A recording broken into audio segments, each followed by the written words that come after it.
नहीं है। राधे राधे आपको ही बोलना पड़ेगा, ऐसे नहीं, जोर से और जोर से। कई लोग महाराज बगल में बैठे होंगे, सोच रहे होंगे कि यहाँ तो बड़ा भीड़ भाड़ नहीं है, पांडाल खाली होगा। खाली नहीं है भैया, बढ़िया भरो पड़ो है हमारा। भक्तन की कोई कमी ना, यानी जोर से बोलो करो, जब समझ में आवे। राधे राधे जिब्बा। मेरे भाई बहन, भगवान के यहाँ दुख बहुत आया, लेकिन भगवान ने कभी दुख को, कभी ठाकुर जी का जन्म ही जेल में हुआ, कभी दुखी रहे क्या? कंस ने मारना चाहा, कभी दुखी नहीं रहे। मथुरा छोड़ वृंदावन आए, वृंदावन छोड़ फिर मथुरा आए, मथुरा छोड़ फिर द्वारका गए, द्वारका भी छोड़ दी, लेकिन कभी दुखी।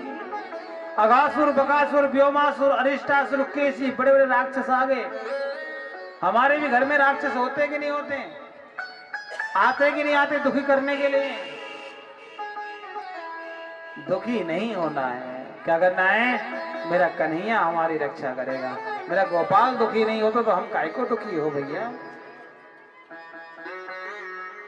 लेकिन उसके लिए एक काम करना पड़ेगा। आपके पास 10 मिनट हैं? एक काम करना पड़ेगा। क्या? जो अंदर के बैठी हुई जो मच्छरता है, अंदर के जो बैठे हुए मच्छर हैं, उनको निकालना पड़ेगा।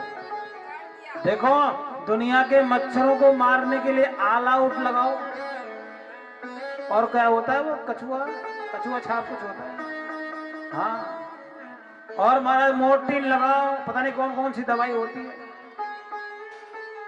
अंदर के मच्छर को मारने के लिए कौन सी दवाई लगाओगे बताओ?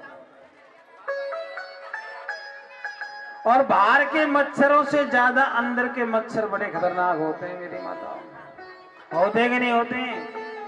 अंदर क्या मच्छर बैठा है?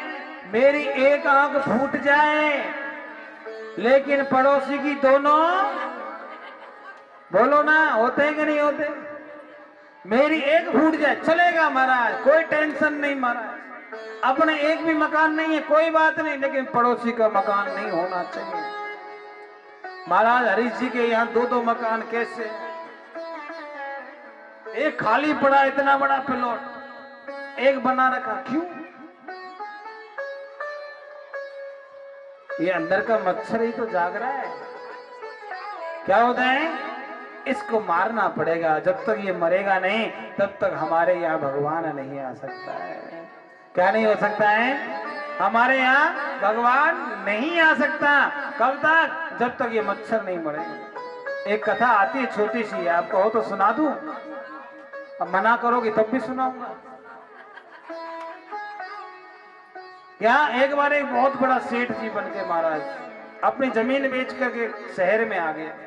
जैसे कई लोग राजेंद्र पार्क में आ रहे हैं, उन्होंने दुकान खोल ली महाराज। जैसे आपके यहाँ पड़ोस में दुकान है, मैया जा रही है 10 मिनट भी कोना, दुकान खोल करके महाराज क्या हुआ, उसने जैसी दुकान खोली, लेकिन हर व्यक्ति का भाग एक जैसा नहीं होता। उसी के गांव का एक दूसरा व्यक्ति आ गया, और दूसरा व्यक्ति आया और पूछने लगा, भैया आप इतने दिन से यहाँ दुकान कर रहे हो, आप ठीक हो? वो कहने लगा, भैया क्या बताएं, जैसे तैसे नौन तेल लकड़ी का काम चल रहा है, कुछ नहीं है। इधर मत आओ, गांव अच्छा है, शहर में मत आओ। अब दूसरा वाला तो मन बना के आया था। पहले वाला इतना बड़ा पापी जिसने भगवान का मंदिर का मुख नहीं देखा आज तक, दिन भर लगा रहता, सुबह से लेके शाम तक, शाम से लेके रात तक उसी में। पहले वाले ने भी क्या किया, उसने कहा ये शायद हमारा साथ नहीं देगा, और लेकिन जिसका मन बना हो वो व्यक्ति कभी रुकता भी नहीं है। उसने दूर जाकर के दुकान खोली। पहले वाले की नहीं चली, उससे 4 गुना अच्छी चलने लगी दूसरे वाले की।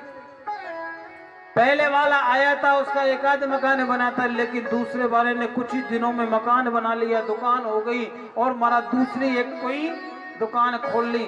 लेकिन पहले वाला उसे देख देख के अब जलने लगा, हे भगवान हमसे बाद में आया, अभी इतना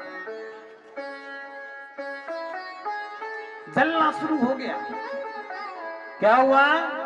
पहले वाला कहता क्या करते हो तुम, दूसरी दुकान खोल ले। उसने कहा कुछ नहीं महाराज, शाम को सुबह आते हैं, भगवान की पूजा करते हैं, शाम को जाके मंदिर जाते हैं, मंदिर से अपने घर चले जाते हैं। उसका नियम था, हर रोज भगवान की पूजा से शुरू होता और शाम को दुकान से जब जाता तो पूजा करके मंदिर में जाता, नियम था। और प्यारे जो मंदिर जाता होगा ना, वो व्यक्ति प्यारे कभी रुक नहीं सकता भैया। मंदिर में कभी घी की सेवा करता है, कभी महाराज बाती की सेवा, कभी किसी प्रसाद की सेवा कर देता है। निष्कर्ष निकला महाराज, धीरे धीरे उसके यहाँ भी 4-5 दुकान हो गई, शोरूम हो गई, फैक्ट्री हो गई। पहले वाला चलने लगा। एक दिन सेठानी से पूछा, अरे सेठानी सुनती हो, ये हमारा पड़ोसी बाद में आया, लेकिन देखो ना ये हमसे बहुत आगे निकल गया है, बहुत पैसे वाला बन गया है, आगे इसका राज क्या है? उसने कहा आपको मालूम नहीं है, ये मंदिर जाता है, वहीं कोई पंडित जी कोई ज्ञान देते होंगे महाराज, जो ब्राह्मण देता है कोई ज्ञान देते होंगे। उसने कहा मैं भी मंदिर जाऊंगा। उसने कहा जाने से क्या फायदा, कल ये नया शोरूम खोलने वाला है। उसने कहा कल नहीं, अब तो मैं अभी जाऊंगा। तुरंत निकल गया अपने घर से महाराज और हाथ में बेत लेकर के पहुंचा मंदिर। मंदिर जाकर के पंडित जी ने देखा, पंडित जी भी बड़े चतुर थे, आपके जैसे पंडित जी थोड़े थे, वो सीधे साधे विजेंद्र पंडित जी जैसे। हाँ क्या उन्होंने जब दूर से देखा, समझ गए ये सेठ है, आज तक कभी आया नहीं, आज कोई काम पड़ा है तभी आया। समझ गए प्यारे, 5 मिनट और है, जाने की जरूरत नहीं, आरती करके ही जाइए ऐसा। प्यारे उन्होंने कहा कि हाँ कि कोई ना कोई मतलब से आया है। और महाराज सेठ जी पहुंचे, डंडा साइड में किया और महाराज पूछे, पंडित जी एक बात बताओ, मेरा पड़ोसी इतने आगे बढ़ रहा है, इसकी तरक्की का राज क्या है? उसने कहा भैया ये तो हमको मालूम नहीं है, लेकिन भगवान का अच्छा भक्त है, आप बताओ आपको क्या चाहिए? उसने कहा आप बताओगे क्या? हाँ आप पूछो ना, हम बताएंगे। देखो कभी आप मना कर दो, नहीं नहीं आप पूछिए। सेठ जी ने कहा मेरा एक प्रश्न है आपसे। क्या? कि मेरा जो पड़ोसी कल शोरूम खोलने जा रहा है, वो फैक्ट्री खोलने जा रहा है, उसकी फैक्ट्री का मुहूर्त मैं कैसे खंडित करूं, इसका उपाय मुझे बता दीजिए। अपना नहीं पूछा, दूसरे का पूछ रहा है। हा? अच्छा अपना बुरा करोगे तो दूसरे का बुरा होगा क्या? हमारे यहाँ कहते कर बुरा हो बुरा, कर भला हो भला। पंडित जी ने कहा तो ऐसा उपाय बताऊंगा जीवन में तू भी नहीं भूलेगा। क्या? उसने कहा सेठ जी एक कार्य करना है। क्या? जिसकी नाक कटी हो, क्या बोलते हैं आपके यहाँ?